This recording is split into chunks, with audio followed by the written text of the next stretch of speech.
everyone. So how to install Kami app on iPhone? So just go to App Store. You need to have an account here with your Apple ID. And then you need to just enter Kami. And that's it. Kami app is even featured because I think it has an update. It's now Kami 2.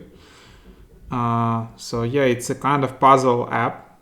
And then you could just tap Get and confirm with a Touch ID or Face ID.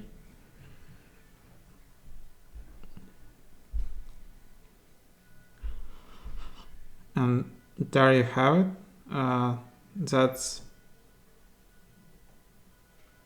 And then you can just tap Open. And there it should work.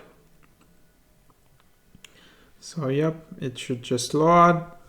And then I think you should be ready to play.